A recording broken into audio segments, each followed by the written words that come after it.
Desde que aparecimos sobre la faz de la Tierra, los seres humanos hemos intentado comprender nuestro mundo y predecir lo que nos deparará el futuro.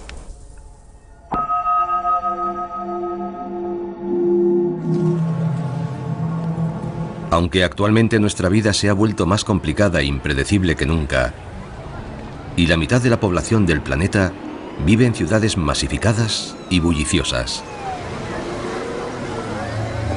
Cada día nos depara miles de encuentros, una ingente cantidad de interacciones y fuerzas que parecen escapar a nuestro control. Es difícil entender cómo todo puede estar conectado. Pero cuando nos fijamos más detenidamente en toda esa complejidad, de pronto aparecen sorprendentes patrones.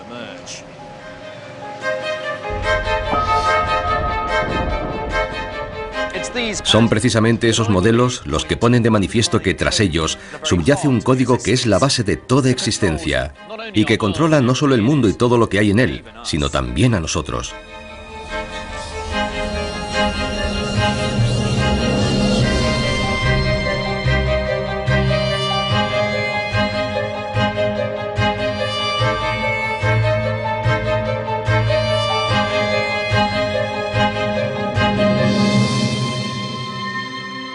Códigos secretos.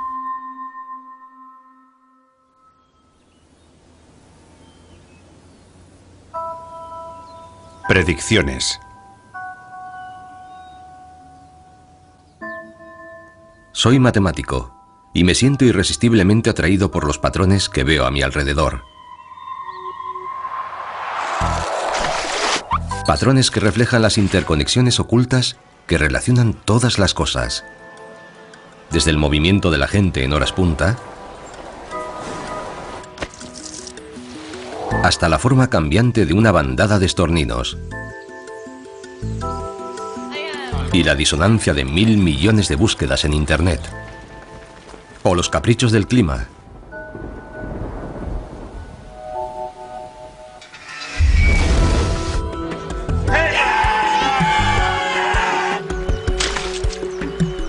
Todos esos patrones y esas conexiones forman el código.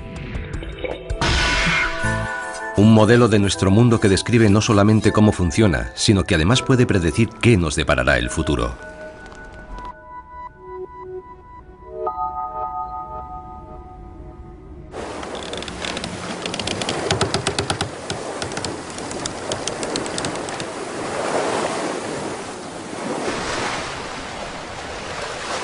Hace unos 500 años, un navío fue atrapado en medio de una terrible tempestad. La lluvia barría la cubierta y los vientos huracanados hacían trizas las velas y las jarcias y el buque empezó a hacer agua. El capitán no tuvo otro remedio que embarrancar su barco y esperar a que alguien viniera a ayudarles. Pero el auxilio nunca llegó, y los nativos eran hostiles. Transcurridos 8 largos meses y cuando su tripulación estaba a punto de morir de inanición, al capitán se le ocurrió una ingeniosa idea. Mandó llamar al jefe de los nativos y le dijo que su dios estaba disgustado. Tan disgustado que si en un plazo de 3 días no le suministraban alimento y provisiones, ese mismo dios se tragaría a la luna.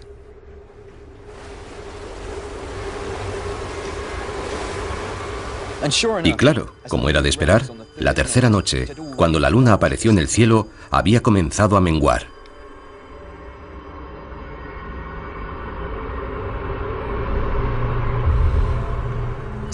Aterrorizados, los nativos se acercaron corriendo al barco, cargados con provisiones.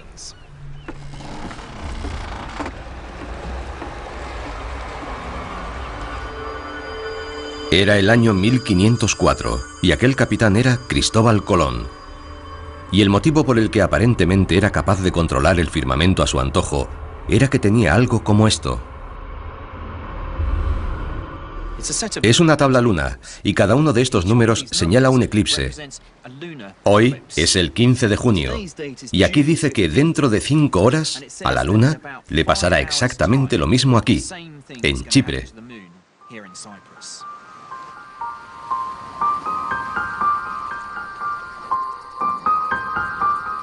Durante un eclipse lunar, la Tierra se interpone entre el Sol y la Luna, proyectando su sombra sobre la superficie de aquella.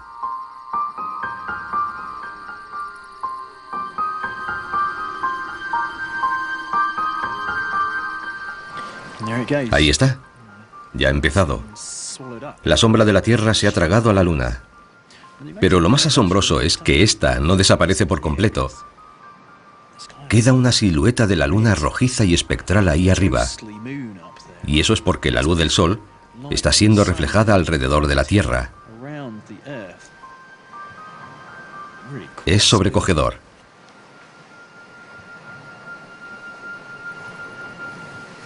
No me cuesta imaginar cuán aterrorizados deberían sentirse los isleños cuando contemplaron el mismo espectáculo hace 500 años, y la única explicación que recibieron fue que los dioses estaban enfadados con ellos.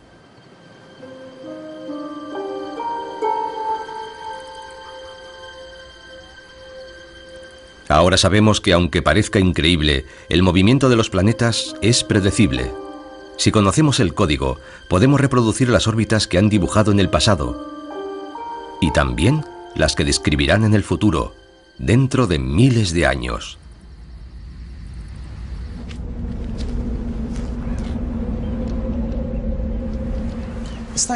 Gracias al código ya no nos sentimos atemorizados ante un eclipse. De hecho, el código es un elemento tan poderoso que incluso podría confiarle mi propia vida.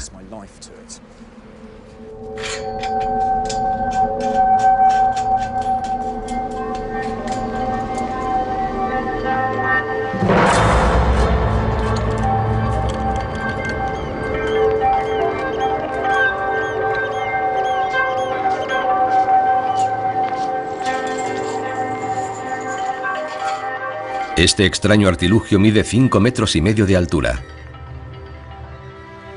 Impulsada por la fuerza de la gravedad, una bola de 30 kilogramos de peso bajará a toda velocidad por esa rampa y será proyectada hacia aquí.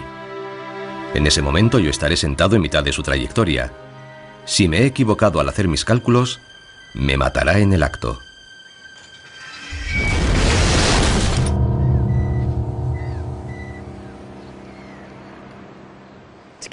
Para poder calcular hasta dónde llegará la bola, necesito saber algunas medidas clave de la rampa.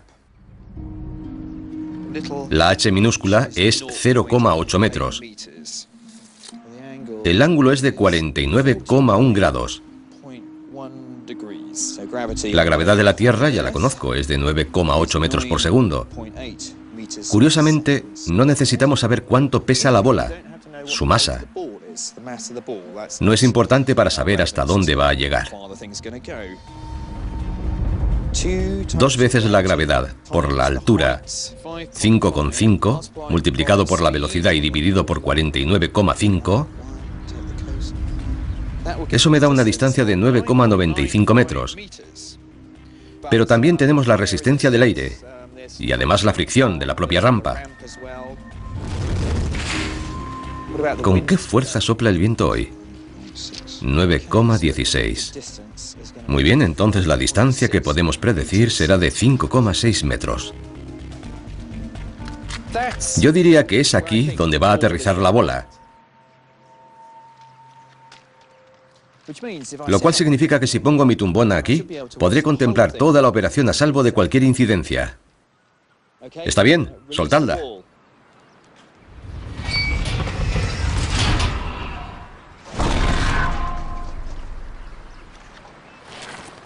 He ahí el poder del código. Y podemos repetirlo una y otra vez. Y los números nos dirán siempre exactamente que la bola va a aterrizar en ese sitio.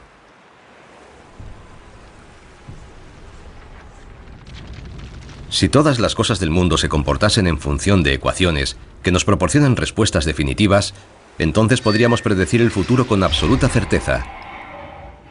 Pero desgraciadamente las cosas no son así.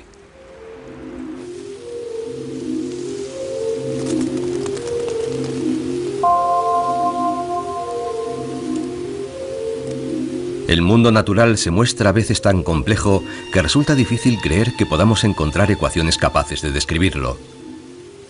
Aunque a veces nos parezca vislumbrar los patrones y los modelos, resulta casi imposible comprenderlos. He venido a ver con mis propios ojos un fenómeno que ocurre aquí, en Dinamarca, durante unas pocas semanas al año.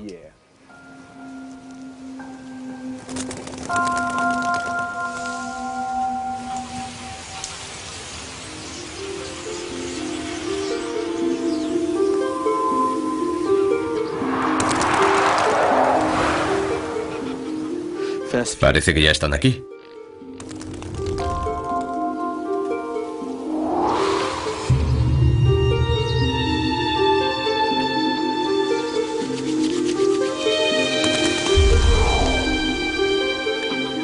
Son estorninos desplazándose en su migración anual entre el sur de Europa y Escandinavia.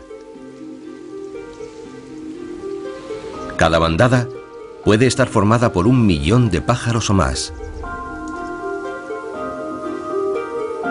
Su danza aérea oscurece la tenue luz del atardecer, y de ahí el inquietante nombre que se le da a la formación: el sol negro. Ahí viene otra enorme bandada.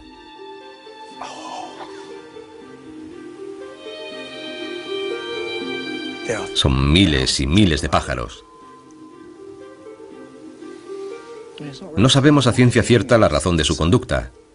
Parece como si se refugiaran en la seguridad de los grandes números. La forma que adoptan es bastante intimidatoria. Parece como si fuera una bestia negra gigantesca, capaz de intimidar a cualquier depredador.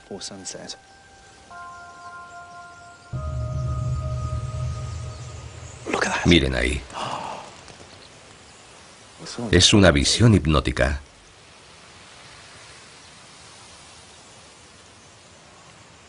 Es increíble. Hay tantos juntos que es un milagro que no se estrellen unos contra otros y salgan despedidos por los aires. Pero eso no ocurre nunca.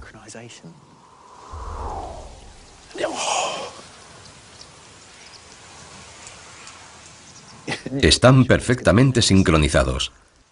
Uno nunca sabe cuál es el próximo quiebro que van a hacer. Es una proeza. ¿Cómo puede predecir cada pájaro los movimientos de los demás miles que lo rodean?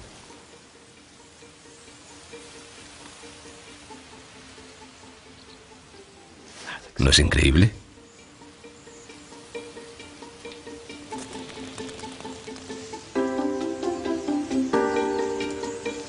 Por extraño que les parezca, si pasamos los estorninos a números, podremos recrear un modelo computerizado de lo que está ocurriendo. Para empezar, creamos una bandada de estorninos virtuales, todos ellos volando a diferentes velocidades y en distintas direcciones. Y luego les damos algunas sencillas pautas. La primera es que todos los pájaros vuelen a la misma velocidad. La segunda regla es que se mantengan pegados a sus vecinos. Y la última es que si ven un depredador cerca, se aparten a toda prisa. 3 reglas sencillas bastan para crear algo asombrosamente parecido al movimiento real de una banda de estorninos. Ahí están.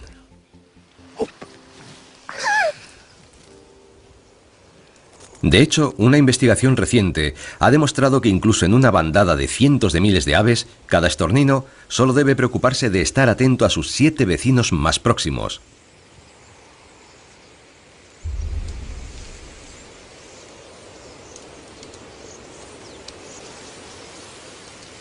Han desaparecido. El cielo está limpio otra vez.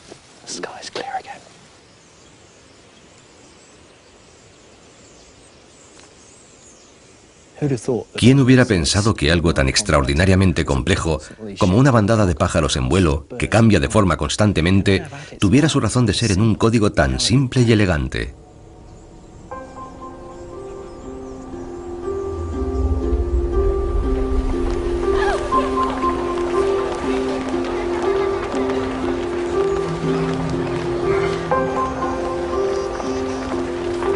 Parece inconcebible que los seres humanos podamos ser reducidos algún día a modelos matemáticos, como los estorninos.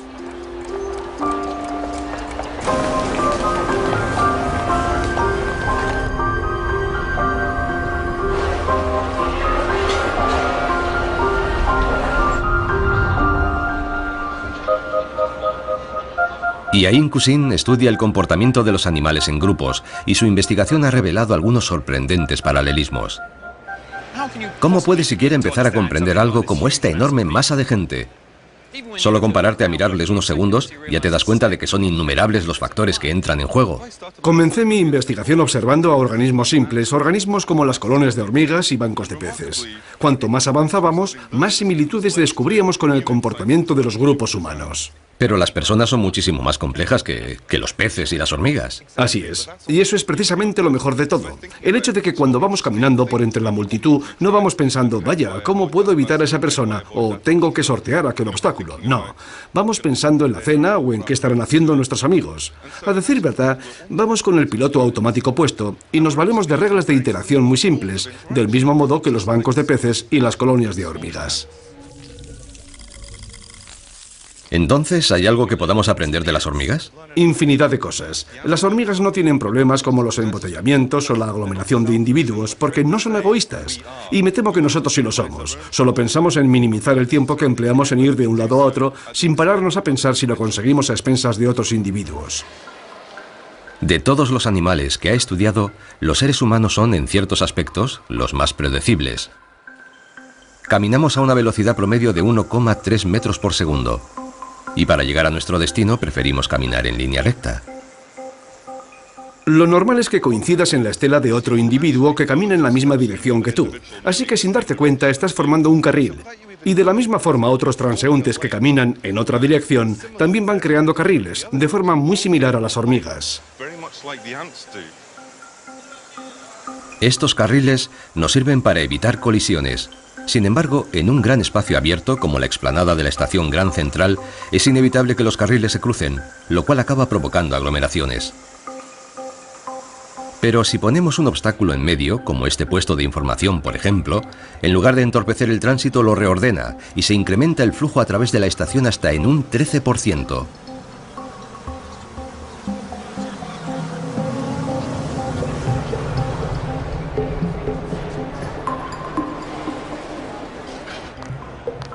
Estas reglas predicen con tanta efectividad lo que vamos a hacer que pueden ser empleadas para simular grandes concentraciones de gente. Cada individuo es descrito por un conjunto de números cuando se desplaza a través de un entorno. Correcto. Queremos concretar esas reglas simples y concisas de las que se vale la gente cuando se encuentra en una aglomeración para luego extrapolarlas y poder predecir cómo se va a comportar un grupo en distintos entornos.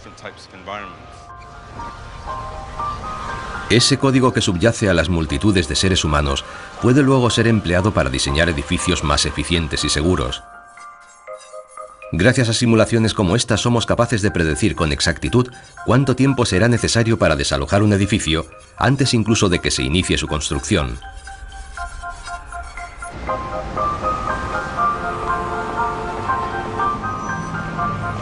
Dentro de una multitud, los humanos somos muy predecibles. Seguimos unas pautas sencillas, sin tan siquiera ser conscientes de ellas. Pero la mayor parte del tiempo no tenemos el piloto automático activado. Y cuando el gentío se dispersa, también se desvanecen las reglas del comportamiento grupal. Somos individuos con voluntad propia e individual, y eso nos hace ser más difícilmente predecibles, o eso queremos creer.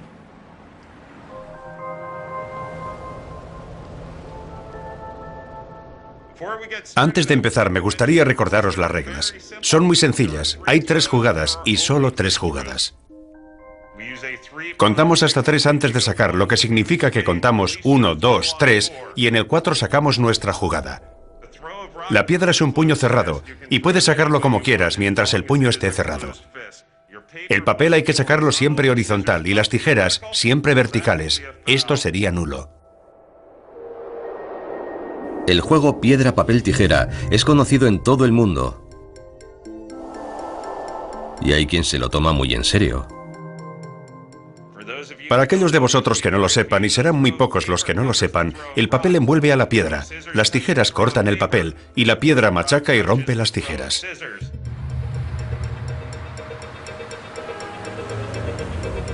En Filadelfia, la Liga de Piedra, Papel, Tijera se reúne 4 veces por semana. Los asistentes compiten para clasificarse para el Campeonato Mundial de Las Vegas, donde el ganador se llevará un premio de $10.000.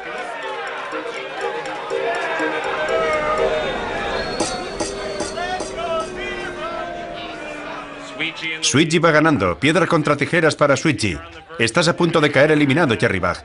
Tercer y último juego. El que gane este juego pasará adelante. Piedra contra tijeras.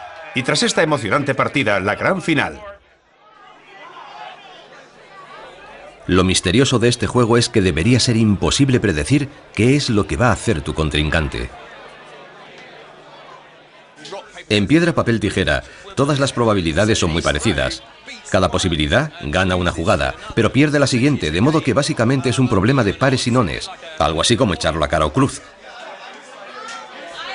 Pero si el juego fuera completamente aleatorio, todos los jugadores serían derrotados por igual, y sin embargo algunos ganan una y otra vez. Esta es la partida definitiva, Sweetgy. Feedback no ha conseguido ningún punto en la segunda partida. Necesitaría una victoria rotunda. ¿Podrá vencer al número 1? No, Sweetgy, jugarás la final contra Douglas. Cuanto más jugamos, más influyen en nuestro juego las jugadas que ya hemos hecho, y eso crea patrones que pueden ser aprovechados para ganar la partida. En la liga del pasado año, Sweetgy quedó quinta, y este año parece que va a quedar aún mejor.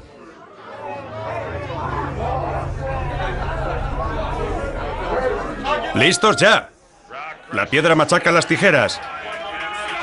La piedra machaca las tijeras. Sweetgy se corona campeona de la Liga de Piedra, Papel, Tijera de Filadelfia aquí, en el Club Red Lion. ¡Enhorabuena! Gracias. Has ganado 5 partidas seguidas. ¿Cuál ha sido el secreto de tu éxito? Observar a mis adversarios. Detenidamente, ¿verdad? Intento adivinar qué están pensando. Buscas patrones en su comportamiento. Sí, me fijo en lo que hacen tratando de descubrir sus patrones y trato de que ellos no descubran los míos. El juego piedra, papel, tijeras nos muestra una verdad fundamental de la naturaleza de las personas. Somos tan adictos a los patrones que dejamos que impregnen todo aquello que hacemos. Esos mismos patrones son la clave para predecir muchos aspectos de nuestro comportamiento, incluso las partes más oscuras de nuestra naturaleza.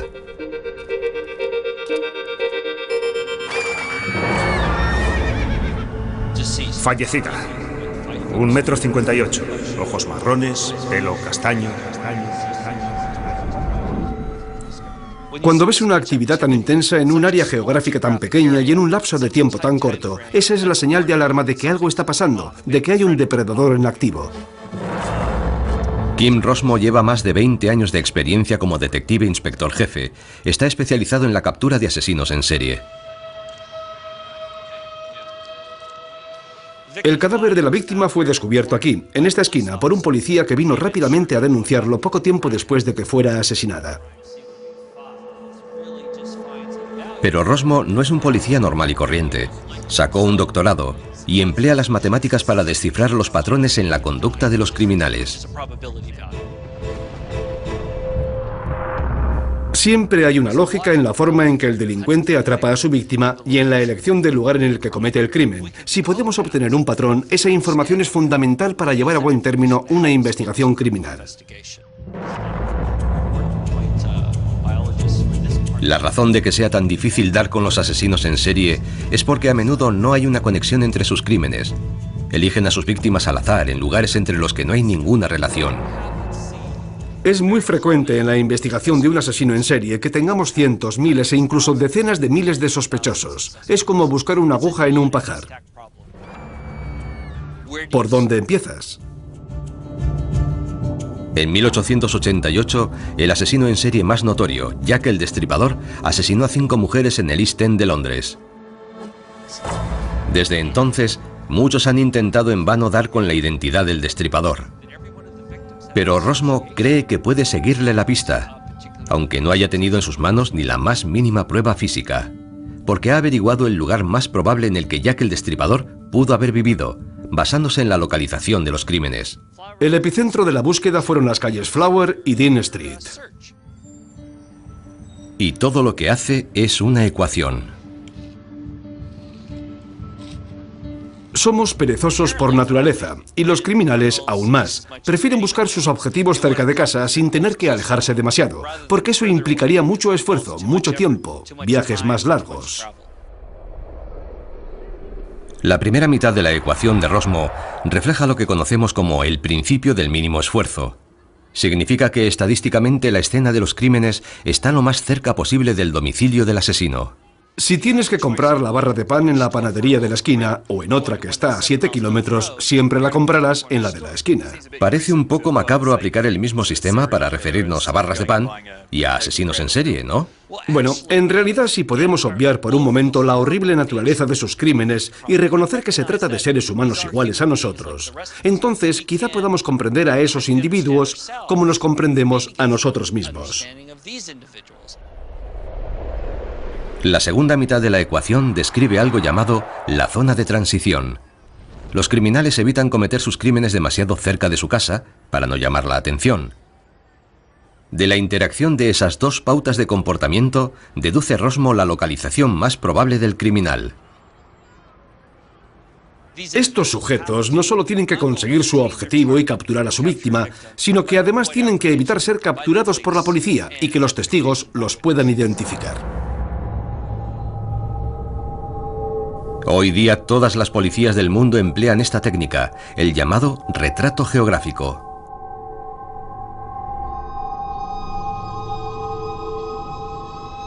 La policía contempla la posibilidad de que la pequeña explosión ocurrida en una sucursal del Barclays Bank, en la zona oeste de Londres, sea obra de un extorsionador. La policía cree que el autor del intento de extorsión es un chantajista conocido como el terrorista del martes de carnaval. A finales de los años 90, Scotland Yard recurrió a Rosmo para que les ayudase a capturar al peligroso terrorista del martes de carnaval, quien durante 3 años llevó a cabo una campaña de bombas contra los bancos y los supermercados. Un joven de 17 años se encuentra en el hospital por las heridas producidas por la explosión que ha tenido lugar en el supermercado Sainsbury's al sur de Londres. La policía ha advertido a la población para que se mantenga alerta. Lo único que pueden hacer es esperar a ver cuál es la próxima acción del terrorista del martes de carnaval. ¿Cuántas bombas llegó a hacer estallar? En total, 36 acciones delictivas que sepamos. Como puedes ver, van desde el norte de Cambridge hasta el estrecho de Dover, la mayor parte de ellas en el Gran Londres. ¿Este mapa recoge todas las localizaciones en que estallaron las bombas? Sí. Se ve que la mayor parte se concentra en Londres, pero parecen elegidas aleatoriamente. ¿Has metido estas localizaciones en la ecuación? Sí, y este es el retrato geográfico que nos da como resultado. Nos muestra el lugar en que el delincuente puede vivir. En naranja oscuro queda resaltado el sitio más probable. Como vemos, el centro principal está en la zona de Chiswick. En el informe que preparé para Scotland Yard, también incluía códigos postales preferentes. ¿Y pudiste resolver satisfactoriamente el caso? Permíteme que te muestre la localización de los dos hermanos Edgar y Ronald Pierce.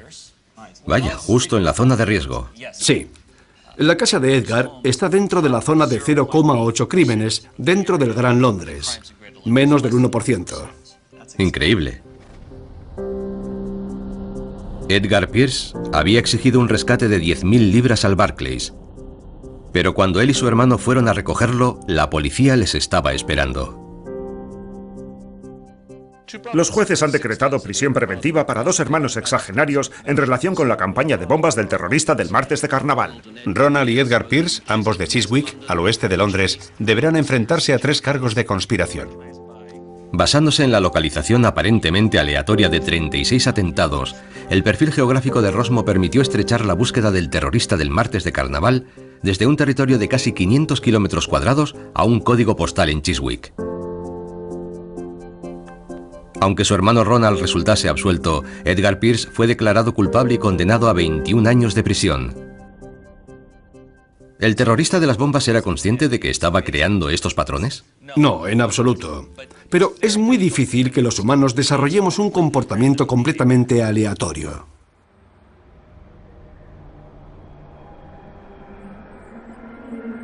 Muy pocos de nosotros nos damos cuenta de los patrones que dejamos atrás. Desde el modo en que nos movemos entre la gente hasta las elecciones que hacemos en un juego. El cadáver de la víctima fue descubierto aquí. O la manera de cometer un asesinato. En realidad estos crímenes no han sido hechos al azar. Nada de eso se debe al azar. Todo forma parte del código. Siempre hay patrones reveladores, y si somos capaces de decodificarlos, podremos utilizar esos modelos para modelar nuestro comportamiento. Lo cual nos conduce a la inquietante posibilidad de que si podemos simplificar los seres humanos a números, entonces seremos capaces de predecir nuestro futuro de la misma forma que podemos anticipar el movimiento de los planetas o la trayectoria de una bola.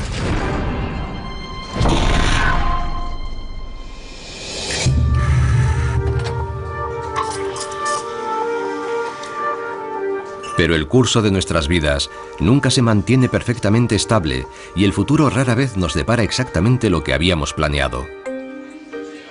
Tengo una idea bastante clara de lo que haré mañana e incluso de lo que voy a hacer la semana que viene, pero a medida que las semanas se convierten en meses y los meses en años, nuestro futuro se torna cada vez más incierto. Cada decisión que tomamos, cada nueva situación con que nos encontramos, cada persona que conocemos, todo ello hace que nuestras vidas tomen un rumbo diferente. La corriente se lleva los palitos río abajo, pero no hay forma de predecir con certeza cuál será su destino. Yo podría atreverme a pronosticar dónde estará uno de esos palitos dentro de 2 minutos, pero ¿y dentro de 2 horas y de 2 días? Cuando se convierten en años, nuestro futuro se vuelve más incierto. A veces la vida nos parece tan impredecible que podríamos pensar que depende enteramente del azar. Pero el azar no tiene nada que ver, es solo una secuencia de causa y efecto, un accidente inesperado. Lo siento. Un pequeño retraso, un autobús perdido, una promesa rota.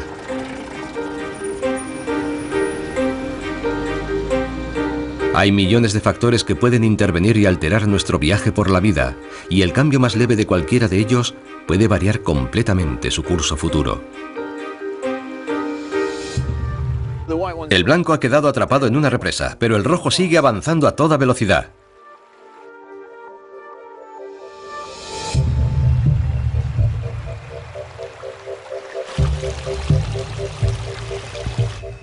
Este es un buen lugar para poner la meta. Ahí llega el blanco. Le ha sacado mucha ventaja al rojo. Y el blanco es el vencedor. Bueno, que se dé otra vuelta. La verdad es que nuestras vidas están regidas por el más extraño de los códigos, el código del caos. Nuestras vidas no son aleatorias, son caóticas. Están formadas por una tupida telaraña de causas y efectos, en la que los momentos más insignificantes pueden convertirse en un instante en sucesos que cambian nuestras vidas para siempre. Cualquier diferencia, por pequeña que sea, puede alterar enormemente el resultado final. Precisamente esa gran sensibilidad al más mínimo de los cambios es una de las características principales del caos.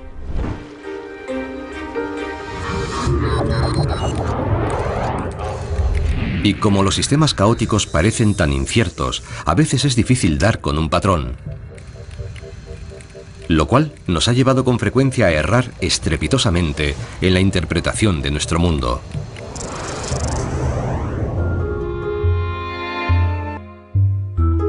Estos son lemmings.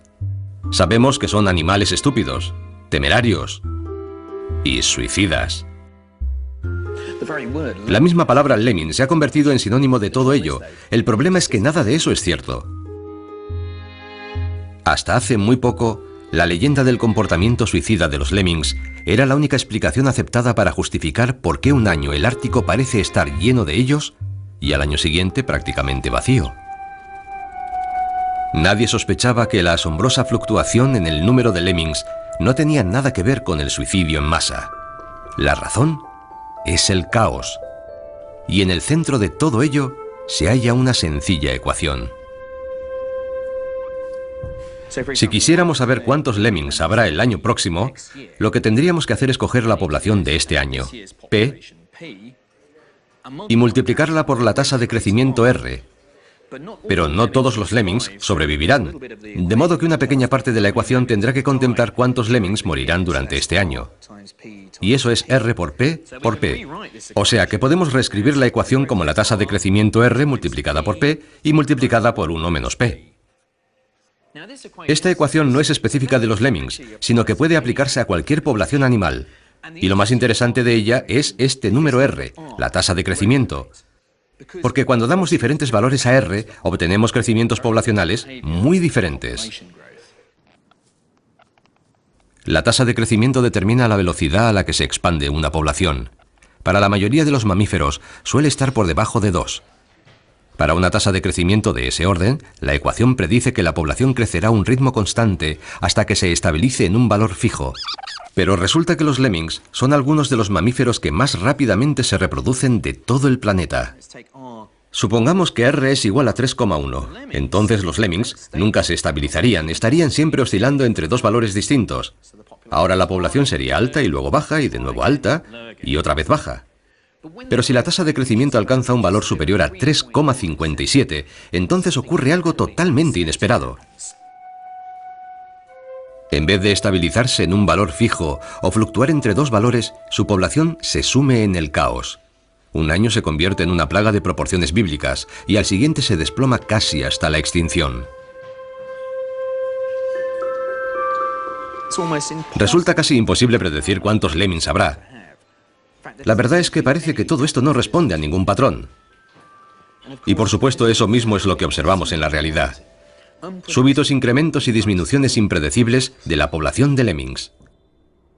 Los lemmings son de las pocas criaturas en la Tierra que se reproducen con tanta rapidez que su tasa de crecimiento a veces llega a superar el momento crítico de inflexión.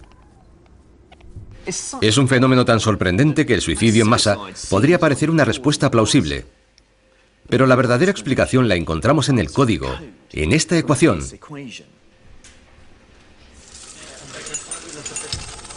El problema es que nunca podemos saber a ciencia cierta cuántos lemmings nacen y cuántos mueren.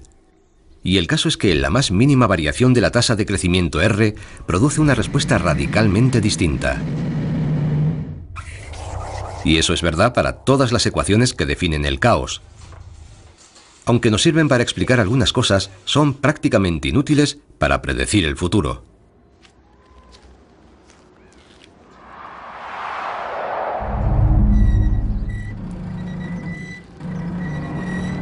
Puedo utilizar una ecuación para calcular dónde aterrizará esa bola, porque aunque me desvié un poco en mis mediciones, eso apenas influirá en el resultado final.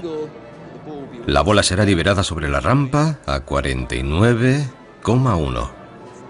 Pero si el comportamiento de la bola viene dado por las leyes del caos, el más mínimo cambio en su posición o en el ángulo de lanzamiento de la bola podría alterar mucho su trayectoria. No tengo ni idea de si simplemente caerá inofensivamente al suelo al acabar la rampa o si saldrá despedida hacia el espacio.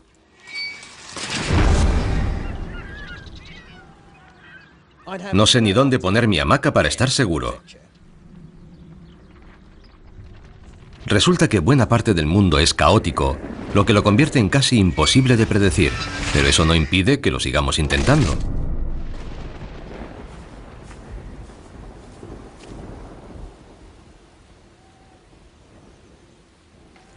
Saber con antelación si el sol brillará o si las nubes desaparecerán es una obsesión típicamente británica.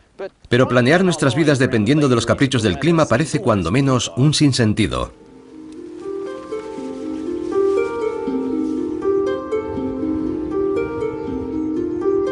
Pese a que disponemos de ecuaciones que pueden describir cómo las masas de aire chocan e interactúan para crear las nubes, el viento y la lluvia, no nos son de mucha utilidad a la hora de hacer las predicciones.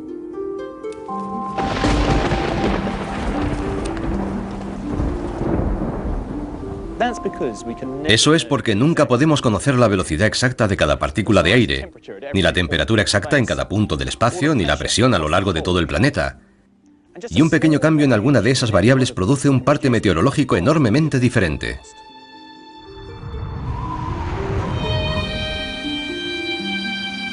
Este es el mapa del tiempo en este momento. Las líneas azules representan frentes fríos y las rojas frentes templados. Para elaborar un pronóstico lo que hacemos es coger las ecuaciones matemáticas del clima y crear un modelo. Como es imposible conocer las condiciones atmosféricas precisas en todo momento, lo que hacemos es coger el mayor número de datos e introducir ligeras variaciones en ellos, y vamos repitiendo el modelo una y otra vez. Y lo que obtenemos son nuevas predicciones acordes con esas ligeras variaciones. Aquí puedes ver que en el pronóstico para mañana, las predicciones son prácticamente iguales. Tenemos un montón de líneas azules juntas que vaticinan un frente frío, y aquí un montón de líneas rojas que forman un frente templado. Pero miren lo que ocurre cuando intentamos mirar un poco más allá, a 2 días o a 3 días. Las predicciones comienzan a disgregarse. Todavía se puede percibir algún patrón en el tiempo, pero si nos vamos adentro de una semana, no podría ni siquiera aventurar una conjetura sobre el tiempo que va a hacer. Hay líneas azules y rojas por todas partes. Un pronóstico dice que va a hacer calor, otro que va a hacer frío. Y si nos vamos a 10 días vista, parece un plato de espagueti revuelto. No hay forma humana de hacer una predicción del tiempo con tanta anticipación. Por eso el hombre del tiempo puede equivocarse estrepitosamente con unos días de plazo.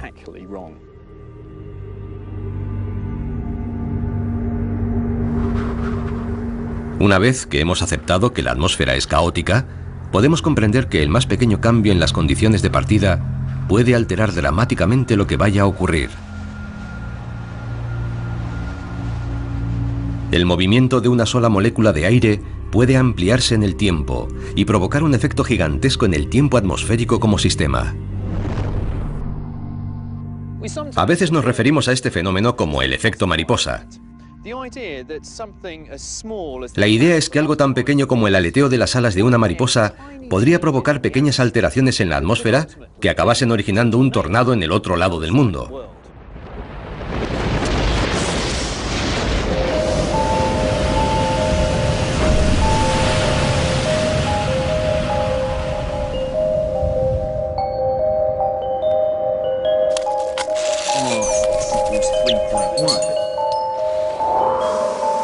Cuando actuamos como un grupo, nuestros patrones de conducta son increíblemente predecibles.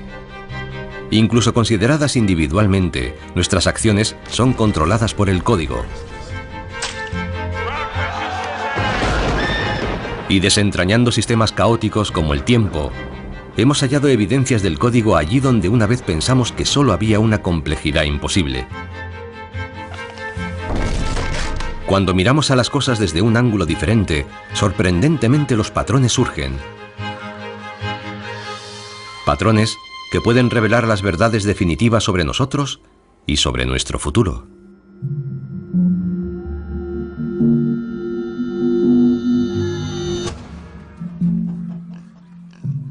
En 1906, una desafortunada vaca dio su vida a cambio de un lugar en la historia de las matemáticas. 1. 10, 264, 417... La vaca era el objeto de un concurso local en el que se trataba de adivinar su peso. El afortunado que más se acercase ganaría toda la carne del animal ya preparada. 1020, 2137... Lo curioso fue que nadie acertó la cantidad exacta. 570... Y todo el mundo lo hizo bien. 4510. Para explicarle cómo lo hicieron no voy a usar una vaca, sino un tarro de gominolas.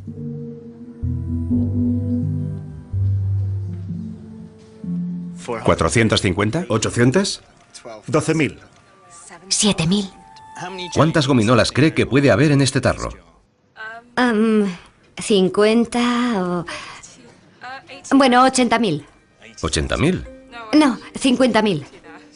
50.000, bien, de acuerdo.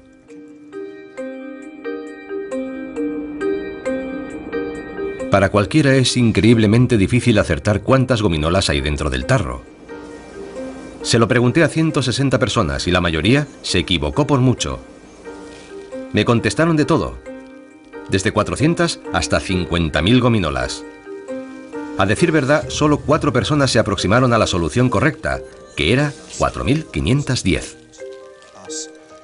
Más 1.500, más 3.217, más 83... Pero si sumo todas las respuestas y saco la media, obtendré la predicción combinada de todo el grupo. Más 3. más 853, más 1000, más 5000, lo cual me da un total absoluto de, vamos a ver, 722.383,5. Vaya, alguien ha pensado que había media gominola aquí dentro. Bueno, ya he sumado las 160 predicciones individuales. Veamos ahora si colectivamente han estado cerca de la solución. Es increíble. ¿Recuerdan que había 4.510? Pues si cogemos todas las predicciones y sacamos la media, nos da 4.515. Pensaba que se aproximaría, sí, pero no que estaría tan cerca. Es increíble. Aunque haya habido pronósticos de todo tipo, desde más allá de 30.000 hasta apenas 400, considerados en conjunto obtenemos una respuesta que solo se aleja un 0,1% del número real de gominolas que hay dentro del tarro. De manera que individualmente nuestras predicciones son solamente eso, predicciones, pero cuando consideramos el grupo, entonces se convierten en algo totalmente diferente. 5.000. 1.450. 9.200. Lo que ocurre es que más o menos los que sobreestiman el número de gominolas lo hacen en la misma cantidad que los que la subestiman. 1.763. 6.000. Hay unos pocos que se alejan mucho de la respuesta, pero eso no importa. Si reúnes una muestra de gente suficiente, los errores se anulan unos a otros. 1000. 1.203. 700. La precisión del grupo es mucho mayor que la de los individuos. Es lo que se llama la sabiduría del grupo. 160 personas conforman una herramienta poderosa capaz de calcular cuántas gominolas contiene el tarro. Imaginen lo que podríamos hacer con un grupo de millones de personas. Pues así es exactamente cómo trabajan aquí, en Google. Con acceso a más de 2.000 millones de búsquedas web diarias, Google ha encontrado una manera de acceder a la sabiduría del grupo más grande del mundo. Y al hacerlo, han conseguido desvelar las fuerzas que controlan nuestras vidas y aprovecharlas para hacer predicciones sobre nosotros mismos. Piensa en todas las cosas que la gente busca diariamente en la red. Piensa en las cosas que buscas tú diariamente. Bien, hoy he buscado un par de sitios en México y la cartelera de cine de Hackney. La mayoría de la gente busca cosas muy parecidas. Buscamos las mismas cosas. Por ejemplo, tomemos la cartelera de Hackney. Buscamos los datos de esa búsqueda durante los últimos 3 años y podemos deducir los patrones de esa búsqueda. En Google tienen el presentimiento de que valiéndose de nuestras búsquedas pueden hacer predicciones sobre nuestras vidas. Ahora están intentando comprobar si pueden relacionar los patrones de algunas búsquedas determinadas con sucesos concretos del mundo real. Para empezar, intentaron predecir los brotes de la gripe común. La gripe muestra un patrón estacional claro. Y como se repite anualmente durante muchos años, podemos coger esa tendencia y ver qué claves de búsqueda encajan con ese patrón. Y así construimos una base de datos que contenía más de 50 millones de términos de búsqueda diferentes. ¿50 millones? Sí. Vaya. Pero no solo incluimos cosas relacionadas directamente con la gripe, también incluimos cosas como Britney Spears o metimos todo lo que la gente buscaba en aquel momento. Y cuando Google analizó los datos de los últimos 5 años, observó que había unos términos de búsqueda concretos cuya popularidad coincidía exactamente con los patrones de la gripe. La gente buscaba sobre todo cosas como síntomas o medicamentos o dolor de garganta y también otros términos como por ejemplo complicaciones. ¿Quieres decir que el número de búsquedas de términos relacionados con la gripe refleja fielmente la incidencia de la gripe en la población? Sí, es un indicador muy exacto de la actividad de la gripe, basándonos solo en la cantidad de gente que busca los mismos términos. Descubrirlo fue una asombrosa sorpresa.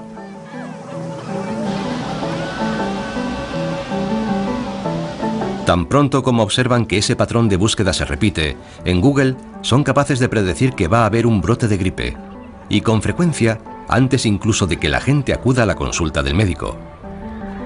Esa es otra muestra del extraordinario poder del código. Pero no es más que la punta del iceberg. Las búsquedas que hacemos en la red pueden ser utilizadas también para predecir a dónde iremos de vacaciones y qué modelo de coche vamos a comprar o a quién vamos a votar. Y todo ello antes incluso de que lo sepamos nosotros mismos. Ya ha sido posible predecir la tendencia de la bolsa a partir del número de palabras negativas empleadas en Twitter. Y el análisis de esas enormes cantidades de datos no solo nos permite hacer predicciones, también nos revela algo fundamental sobre nosotros mismos.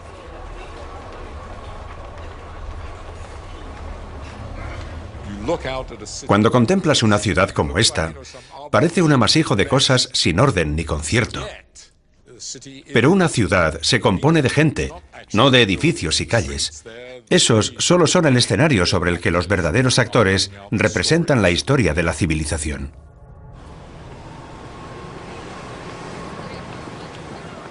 Jeffrey West es un físico que ha pasado su vida buscando patrones significativos en el universo. Actualmente está estudiando la dinámica de la vida humana en las ciudades.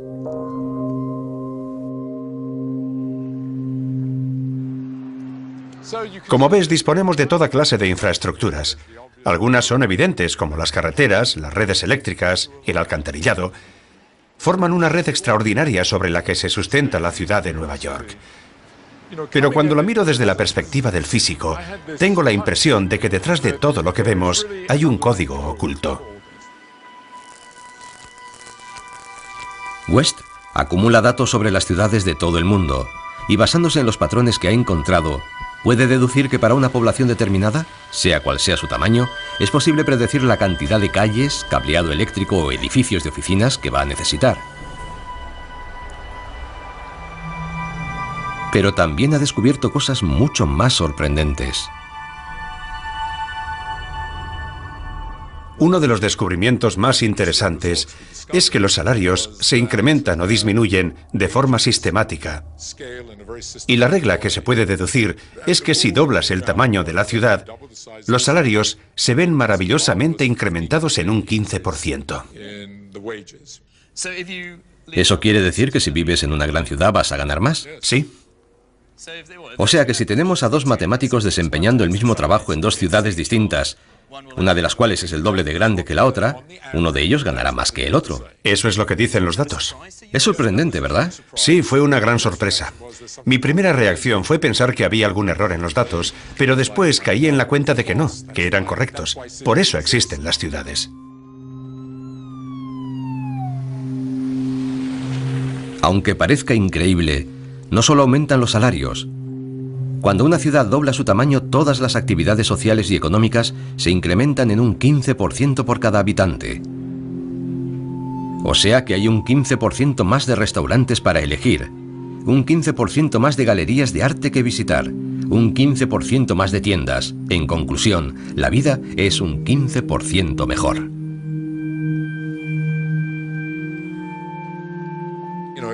Es algo asombroso. Es una fórmula mágica de la que nos hemos dotado como seres humanos y sociales.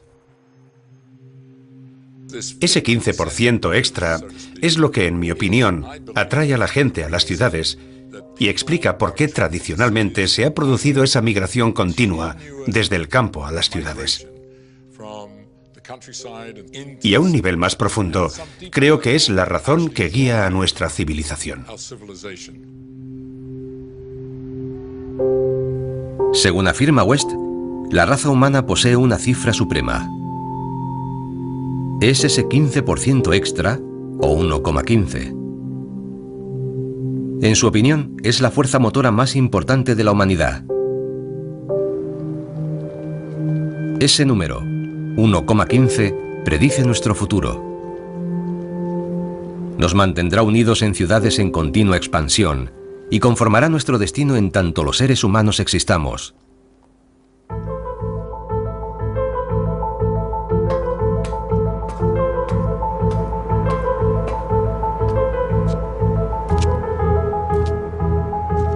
Hace 500 años, algunos de nuestros congéneres, al ver un eclipse, creyeron que era obra de un dios enfurecido. Pero al sacar a la luz el lenguaje del código, hemos descubierto que los aparentes misterios del mundo pueden ser explicados sin invocar a lo sobrenatural. Para mí eso es lo importante. El hecho de que a pesar de la enorme complejidad del mundo en el que vivimos, al final todo puede ser explicado mediante los números. De la misma forma que la órbita de los planetas, la vida también sigue un patrón. Y todo puede ser reducido a la relación causa y efecto. Y es que incluso el cara o cruz de una moneda está determinado por la velocidad a la que gira y el tiempo que transcurre hasta que cae al suelo. El máximo símbolo del azar resulta no serlo tanto. Solo aparenta serlo. Cuando no entendemos el código, la única forma de dar sentido a nuestro mundo es inventarnos historias. Pero la verdad es mucho más sorprendente. Las matemáticas están detrás de todo.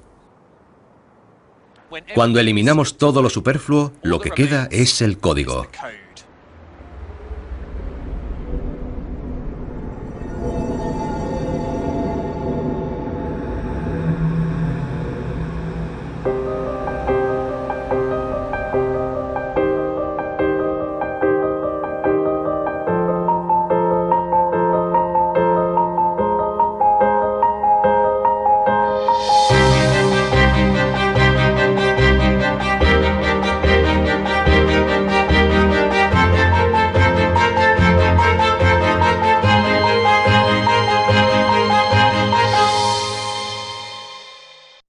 Aquí en Dinamarca durante unas pocas semanas al año.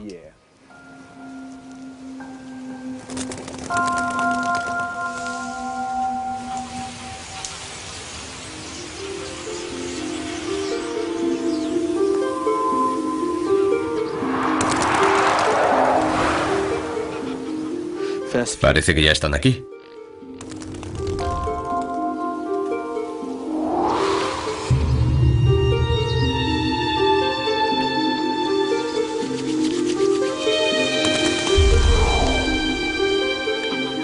Son estorninos desplazándose en su migración anual entre el sur de Europa y Escandinavia.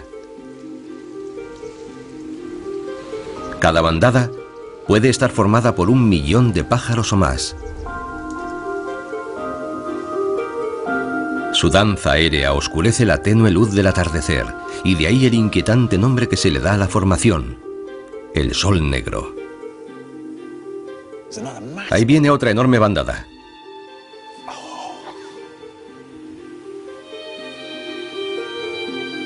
Son miles y miles de pájaros. No sabemos a ciencia cierta la razón de su conducta. Parece como si se refugiaran en la seguridad de los grandes números. La forma que adoptan es bastante intimidatoria. Parece como si fuera una bestia negra gigantesca, capaz de intimidar a cualquier depredador.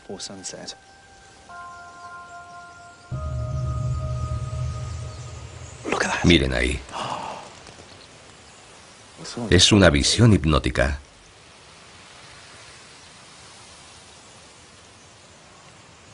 Es increíble. Hay tantos juntos que es un milagro que no se estrellen unos contra otros y salgan despedidos por los aires. Pero eso no ocurre nunca.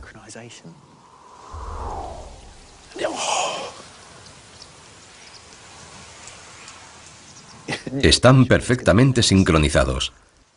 Uno nunca sabe cuál es el próximo quiebro que van a hacer. Es una proeza. ¿Cómo puede predecir cada pájaro los movimientos de los demás miles que lo rodean?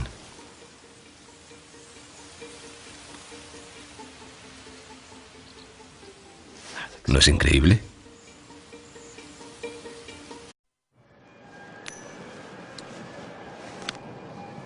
Desde que aparecimos sobre la faz de la Tierra, los seres humanos hemos intentado comprender nuestro mundo y predecir lo que nos deparará el futuro.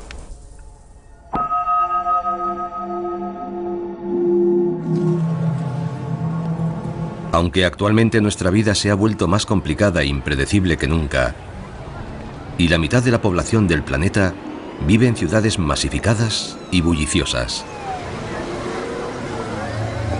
Cada día nos depara miles de encuentros, una ingente cantidad de interacciones y fuerzas que parecen escapar a nuestro control. Es difícil entender cómo todo puede estar conectado.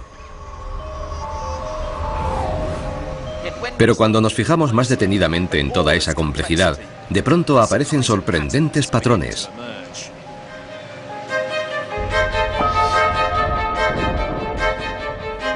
Son precisamente esos modelos los que ponen de manifiesto que tras ellos subyace un código que es la base de toda existencia y que controla no solo el mundo y todo lo que hay en él, sino también a nosotros.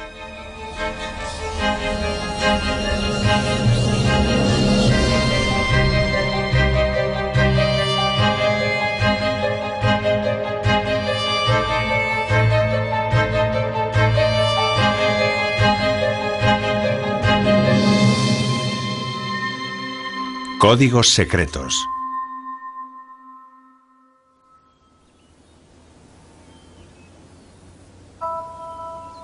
Predicciones. Soy matemático y me siento irresistiblemente atraído por los patrones que veo a mi alrededor. Patrones que reflejan las interconexiones ocultas que relacionan todas las cosas. Desde el movimiento de la gente en horas punta hasta la forma cambiante de una bandada de estorninos y la disonancia de 1000 millones de búsquedas en Internet o los caprichos del clima.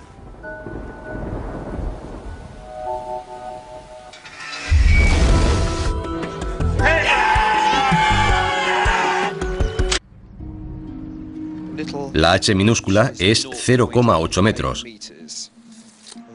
El ángulo es de 49,1 grados. La gravedad de la Tierra ya la conozco, es de 9,8 metros por segundo. Curiosamente, no necesitamos saber cuánto pesa la bola, su masa. No es importante para saber hasta dónde va a llegar. 2 veces la gravedad por la altura, 5,5, multiplicado por la velocidad y dividido por 49,5, eso me da una distancia de 9,95 metros. Pero también tenemos la resistencia del aire y además la fricción de la propia rampa. ¿Con qué fuerza sopla el viento hoy? 9,16. Muy bien, entonces la distancia que podemos predecir será de 5,6 metros. Yo diría que es aquí donde va a aterrizar la bola. Lo cual significa que si pongo mi tumbona aquí, podré contemplar toda la operación a salvo de cualquier incidencia. ¿Está bien? Soltadla.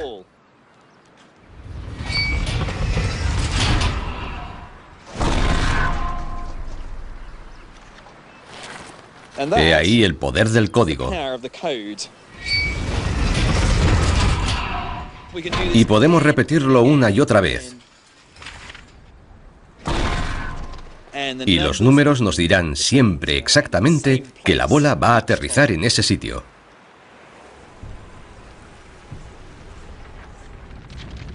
Si todas las cosas del mundo se comportasen en función de ecuaciones que nos proporcionan respuestas definitivas, entonces podríamos predecir el futuro con absoluta certeza.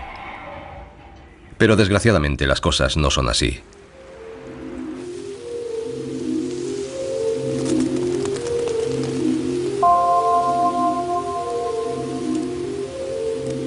El mundo natural se muestra a veces tan complejo que resulta difícil creer que podamos encontrar ecuaciones capaces de describirlo. Aunque a veces nos parezca vislumbrar los patrones y los modelos, resulta casi imposible comprenderlos. He venido a ver con mis propios ojos un fenómeno que ocurre.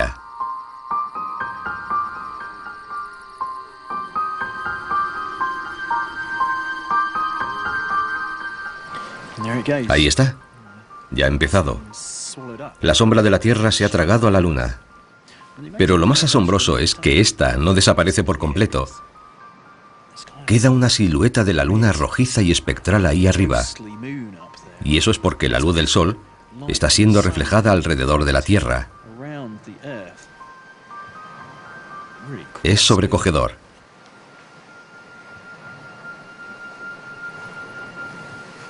No me cuesta imaginar cuán aterrorizados deberían sentirse los isleños cuando contemplaron el mismo espectáculo hace 500 años, y la única explicación que recibieron fue que los dioses estaban enfadados con ellos.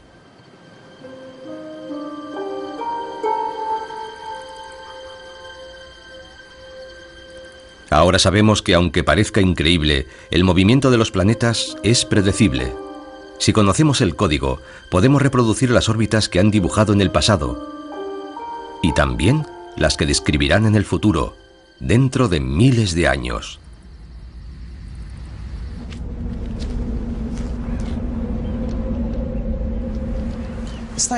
Gracias al código, ya no nos sentimos atemorizados ante un eclipse. De hecho, el código es un elemento tan poderoso que incluso podría confiarle mi propia vida.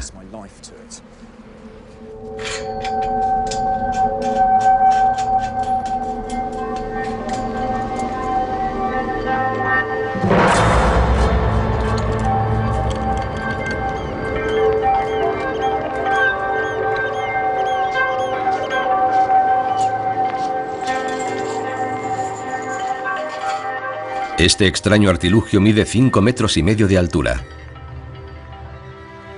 Impulsada por la fuerza de la gravedad, una bola de 30 kilogramos de peso bajará a toda velocidad por esa rampa y será proyectada hacia aquí.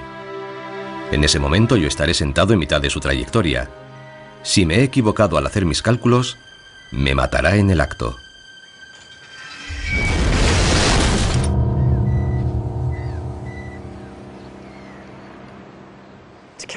Para poder calcular hasta dónde llegará la bola, necesito saber algunas medidas clave de la rampa.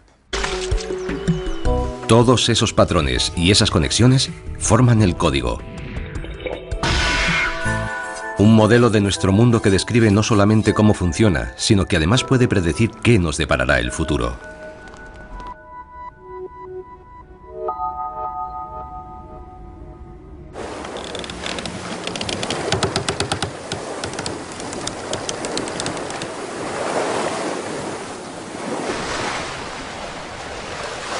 Hace unos 500 años, un navío fue atrapado en medio de una terrible tempestad. La lluvia barría la cubierta y los vientos huracanados hacían trizas las velas y las jarcias, y el buque empezó a hacer agua. El capitán no tuvo otro remedio que embarrancar su barco y esperar a que alguien viniera a ayudarles. Pero el auxilio nunca llegó, y los nativos eran hostiles. Transcurridos 8 largos meses y cuando su tripulación estaba a punto de morir de inanición, al capitán se le ocurrió una ingeniosa idea. Mandó llamar al jefe de los nativos y le dijo que su dios estaba disgustado. Tan disgustado que si en un plazo de 3 días no le suministraban alimento y provisiones, ese mismo dios se tragaría a la luna.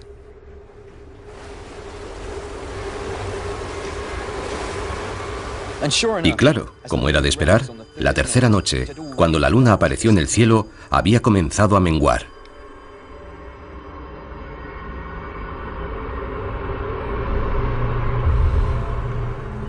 Aterrorizados, los nativos se acercaron corriendo al barco, cargados con provisiones.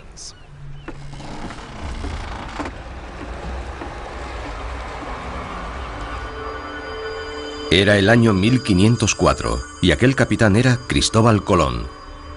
Y el motivo por el que aparentemente era capaz de controlar el firmamento a su antojo era que tenía algo como esto. Es una tabla luna y cada uno de estos números señala un eclipse. Hoy es el 15 de junio y aquí dice que dentro de 5 horas a la luna le pasará exactamente lo mismo aquí, en Chipre.